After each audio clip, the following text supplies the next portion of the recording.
In this video, I'm sharing how I used neuroscience to rewire my relationship with money, because for years I was doing all the wrong things, and then even when I was doing all the right things that the personal finance gurus were telling me, I still just couldn't shake that feeling of anxiety and shame and stress when it came to my relationship with money. And it wasn't until I discovered this neuroscience principle that I finally was able to get to a place where I feel more grounded, I feel more aligned, I feel more abundant when it comes to my money. So I'm going to break down exactly what I did step by step, and if you want to do something similar for yourself as well, then stick around to the end. I have a free worksheet that's going to help you to go through a similar process as well. For real! Okay, let's get into it. Hey, welcome back. I'm Kiran, and as you know, I talk all about the neuroscience behind how our careers, our identity, our ambition, and our nervous systems are all so much more connected than we think. I wanted to make this video because I was having a conversation with a friend recently, which reminded me how far I've come in my own relationship with money. So this friend was telling me about how he has been trying to get himself to go to the gym more consistently and just hasn't been able to do it.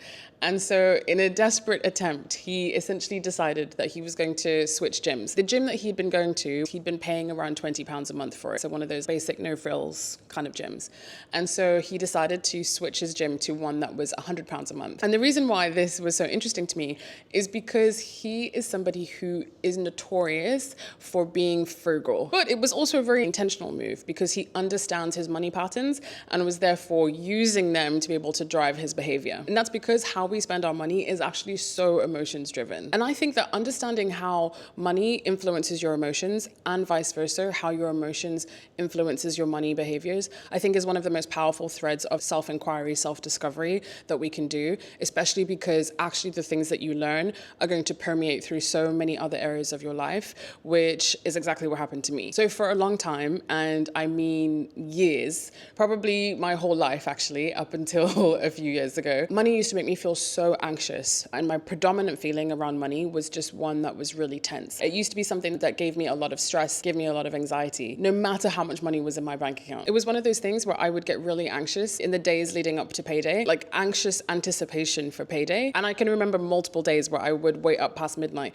just so I could see the money go into my account, just so I could feel that sense of relief. And even when the money did hit, the first thing I would do was I would pay all my bills immediately, like literally right then, I would pay all of my bills. And I remember actually when I was getting into personal finance, and one of the people I used to follow a lot was Ramit Sethi. One of his beginner things, tips, is you need to start automating your bills.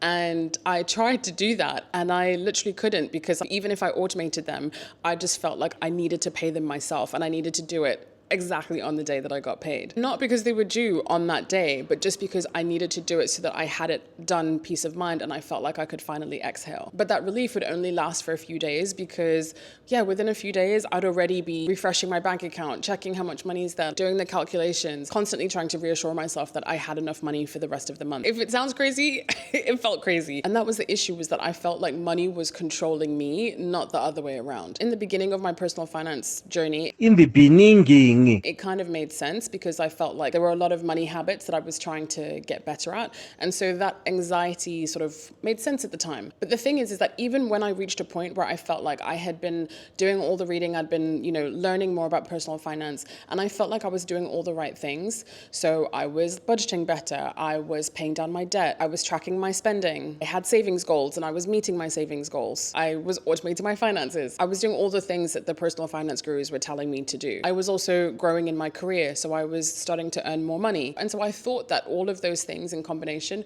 would make me feel so much better about money.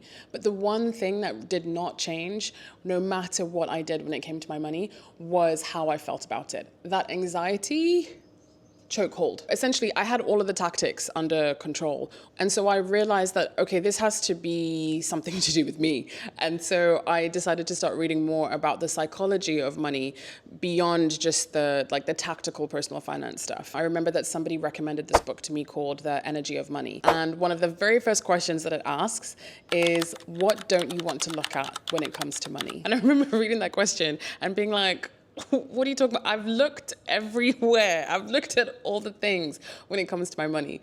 But I knew I really wanted to change how I was feeling about it. So I was like, okay, let me answer the question. So I went back and checked in my journal, and these are some of the things that I wrote down at that time. I still have my student overdraft from 10 years ago. I don't know how to keep or grow money, even though I'm making more. I always feel like I don't have enough, no matter how much I have. I spend more than I save. I feel like money is an important part of how I prove my value, and I'm not being honest with my family about how much debt I have. Yeah, that's a lot of stuff. Even though that was years ago, reading that back now, I remember how much shame I felt around these things. How I was feeling about money had nothing to do with the actual numbers in my bank account. And I think this was so crucial for me at the time, because I used to think that if there was a certain amount of money that I had saved, or I was finally earning a certain amount of money, that I would finally feel better. And being able to see that written down made me realize that, oh, there's no number actually that's going to be enough to fix these feelings. And so I have to intervene here at the emotional level. It was obviously so much deeper than just the numbers in my bank account. And this is something that Ramit Sethi does actually talk about as well a lot. How our money beliefs are shaped by what we learned when we were growing up. Thank you, Mom and Dad. And for me, what that looked like, the dynamic in my family when it came to money was that there was an anxiety around whether or not we would have enough. Even though technically we did have enough, the fear was still there of whether or not we would and what that would look like into the future. And so that became my baseline. And so when I was looking at my bank account and looking at the numbers in my bank account, it's not just objective, it triggers that same fear-based story. And I think this is something I didn't fully appreciate until I understood how this actually works inside your brain. Because essentially what happens is that our brain connects a trigger and a response. And if that is something that happens repeatedly over time, then that pattern becomes automatic. And it is just happening in your brain without you necessarily being conscious of it. So even though consciously I was trying to, change all these things with my money, and I was trying to change how I felt about money, subconsciously, I had a whole different pattern that was happening. And this is what helped me to realize that, oh, I can't just think my way out of this.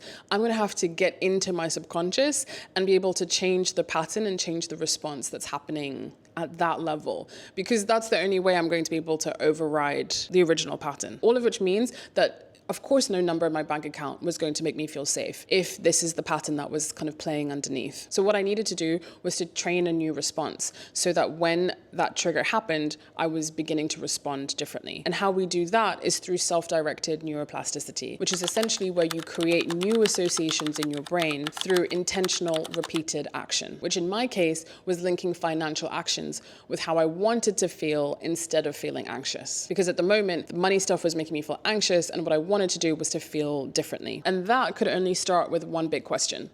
How did I actually want to feel about money? I think that when we usually ask ourselves that kind of question, it's so easy to say things like, I want to feel calm, or I want to feel confident, I want to feel safe, which are beautiful intentions. But I think that those kinds of intentions only work if you have a clear sense of what is it that makes you feel calm? What is it that makes you feel confident? What is it that makes you feel grounded? Those kinds of feelings are generated. They don't just come from nowhere. And for me at that point, the big thing that I wanted to feel was safe, right? But I didn't know exactly what would it take in order for me to feel safe. And so I did this exercise that I'm going to walk you through now, and is also the exercise that is in the worksheet to help me figure this out. So the first thing that I did was what I call checking the flow. And this is looking at where my money was actually already going. At that point, I was using the 50, 30, 20 budgeting model, which I think I got from Ramit Sethi, which essentially is you spend 50% of your money on your needs, like your housing, your bills, like that kind of stuff. 30% on your wants, it's your enjoyment money, your lifestyle, the things that are not your absolute essential. And then 20% is for savings and investments. So that was the model I was using at the time. So basically, I think it was around the end of the year, because I went through all of my spending for that year. And essentially I went through and was like looking at all of the different categories under each of those buckets, right? And this is where all the juicy stuff came out, because it's the details where things got really interesting. And this is what then helped me to do the second step, which is identifying your misalignments. So for example, for me, my needs bucket was pretty stable throughout the year. That didn't really change very much. What I could see straight away from doing this exercise was that my highest expense in my wants was eating out. And this means that the biggest thing I was spending money on, apart from my bills and my rent and all of that kind of stuff, was food. And not even like eating out in fancy restaurants. Most of it was convenience food. And what really hit me when I looked at that was that I felt like I was working so hard only to be spending my money on convenience food around work. And it just felt like that's not how I wanted to be spending the money that I was working so hard for. And then my second category after that was travel. And I remember I traveled a lot that year, so it's not a small amount. But when I looked at it, I had zero regrets. The big trip that I took that year, which actually accounted for a lot of that expense, changed my life. There's so many things that I'm doing right now in my life that I would not be doing if I had not taken that trip. And being able to see the difference in how I felt based on the things that I was spending my money on really showed me that actually it's not about how much I'm spending, it's about why I'm spending it. And that really helped something click for me, which is that when it comes to spending my money, why I'm spending it matters so much more to me than how much I'm spending. And so it was clear to me that I needed to be more intentional about spending more of my money on the things that felt really good and less of my money on the things that just didn't feel good to me, which is what inspired me to do this final thing, which in the worksheet I now call abundant imagining. So this was all about giving myself the permission, I think for the first time ever, to really fully imagine and visualize what would be different about my life if I felt like it was at full abundance. If I really had no limitations, how would my life feel different if I had all the money in the world for whatever it was that I truly desired? So I was earning, as much of the salary as I wanted to, or I had won the lottery, just whatever it was, so that money was not the issue. What did I actually want to either have or spend my time on, or what did I want my life to look like? And the point of this exercise was not to be like a manifestation list. It was more to help me get really clear on what is it that I truly desire, which I don't think I'd ever really imagined before. I had sort of imagined, okay, what could the next level look like? Next level in terms of job or salary, but I had never really pushed that limit mentally and been like, okay, let's just flip off all the limitations. And I think now that I'm a coach, I see this so often in other people as well. When we do the abundant imagining exercise, people tell me, I've literally never asked myself this. So I think it can be such a powerful exercise because it surfaces the desires that you often either don't know that you have or that have been at the back of your mind, but you've sort of second guessed them in the past. So the question I asked myself was, what would abundance really feel like for me? How would I really know and how would I really live if I felt like I was fully abundant? So I journaled around this using a bunch of different journaling questions and prompts, the most useful ones of which I included in the worksheet. And when I did this, it became really clear to me pretty quickly that actually for me, abundance shows up in 4 big main categories. And all of my stuff can pretty much fit into these 4 categories. These are the ones that came up for me. Okay, the first one is learning or growth. They can be formal or informal learning experiences, but really that just help me to grow and evolve who I am as a person. This could be books, this could be retreats, it could be courses, it could be therapy, it could be coaching, it could be travel, but really the core element is about learning and growth. The second one is freedom. So for me, this is really where safety falls, because actually when I really dug into it, the safety is about freedom. It's about having the freedom and flexibility to do what I want, but have options. And so for me, this is about building financial foundations. This is about saving. This is about investing. And so making financial choices that increase my freedom rather than limit that. So my third one is creativity. And this is all about creating opportunities for myself to be creative, but also investing in the creativity of others. Food is a great example for this one because, like I said earlier, I didn't feel great spending that much money on convenience food. However, I am more than happy to spend money on a really great restaurant. I don't mean fine dining. I love a creative menu concept. I love a beautiful restaurant, just a place with a vibe. More than happy to spend money on that. And then my final one is community. This is all about creating opportunities to connect with other people, for other people to connect to each other, investing in communal resources. After I did this exercise, I created a savings pot, which is a collective care pot, and I actively save money into it, and I use that money for things that my community needs. If somebody's in need of something, or donations and stuff comes from there, or wanting to treat somebody, it can come from there, and knowing I have it saved because this is a core value for me. Doing this exercise helped me to realize that these 4 values are my core values, not just financially, but these have essentially become the pillars that guide where my money goes. I have completely restructured the way that I spend my money to align with these values. And it's become the evaluation framework for me to make decisions. I look back at these values and say okay, does it fit in with any of these values? How does it align with these values? And use that as my sense check before moving forwards. And when I am spending money on those things that are in those 4 values, I'm able to do that guilt-free because I know what I'm saying no to. So if if all this sort of personal finance stuff I was talking about earlier are the tactics, then this values-based approach, you can think of this like the strategy that determines the tactics that you're going to use. But what I still needed to do was to change my emotional response. But at least now I knew, okay, what is it that I actually wanted to feel when it came to my money as opposed to anxious? And now what I was really clear on was that what I wanted to feel was free. I wanted to feel creative. I wanted to feel connected to collective. And I wanted to feel like I was learning and I was growing and I was expanding.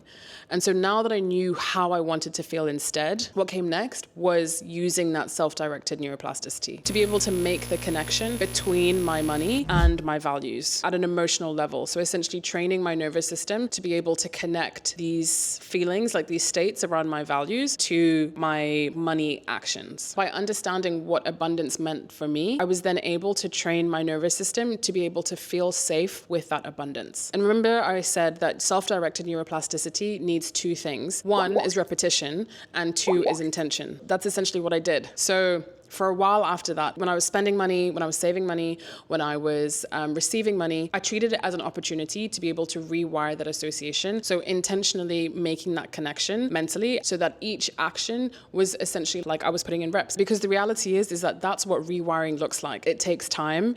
It's about repeated effort over time, just like being in the gym, right? It has to be practiced and it has to be repeated. So practically what that looks like is, for example, if I'm paying for a course for something or I'm going to a workshop, I intentionally make that mental connection of I am doing this as an opportunity for learning. And it sounds small, but the key here is the repetition.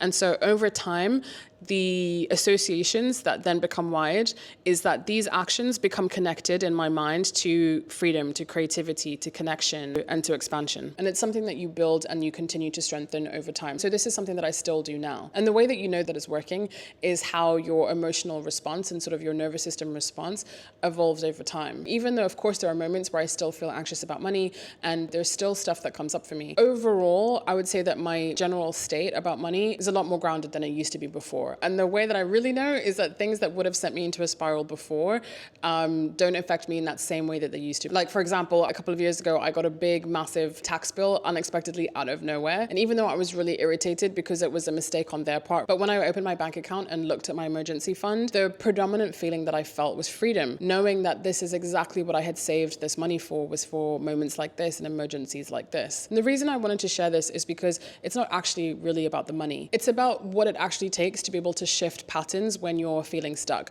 And so the money is just an example. It could be something else for you. Because if you've been on a similar journey of trying to fix your money mindset or change your money habits, but you still feel a lot of anxiety around money, then it's probably not a mindset issue. And maybe like me, it's more of a nervous system issue. Because definitely for me, things didn't really start to change until I realized that it wasn't about what I was doing with my money, but how I was feeling when I did it. And to change that feeling, I had to change what was happening in my nervous system. And recognizing that fear and that shame and that urgency that was wired in was something that I actually had more control over now that I'm an adult than I thought. It was still something that I could rewire to something else, to creativity, to growth, to community and connection, to freedom. And I think it's really important to know that it's not a quick fix. It might take more than an affirmation. It might take a bit of time, but over time with each rep, your nervous system starts to believe that it is safe for you to do things differently now. And like I said, this principle is something that is not just relevant to money, it is relevant to so many areas that we're trying to change. And on this channel, here we talk about this most in relation to career and work and ambition and identity, our sense of purpose, all of that kind of stuff. All of that essentially comes down to this principle of being able to identify what are the patterns from the past that are keeping us stuck and recognize the opportunity that we actually have to be able to rewire them, to be able to create what it is that we want. Because it is really challenging to actually create the vision of our life that we want from old patterns if those old patterns don't line up and serve that vision that we're trying to create. So if you know there's some stuff that you need to rewire to be able to, set yourself up for the vision of your life that you want, but you don't know exactly what that is, or you don't know what your values are, then then check out this free worksheet. This is a values audit. Essentially, I've just taken the exercise that I did for myself and put it into a structured document so it's easy for you to do by yourself. This is something I use with my clients as well, and it's the same process that I use to get really clear on mine. So check it out. It can be really helpful. The link to download it is in the description below. Yeah, feel free to give me a shout if you have any questions. I really hope that you found this helpful. And if anything resonated with your own journey, then please let me know in the comments. And don't forget to like and subscribe. It really helps other people to discover these videos as well. I can't wait to hear what comes up for you, and I'll see you in the next one.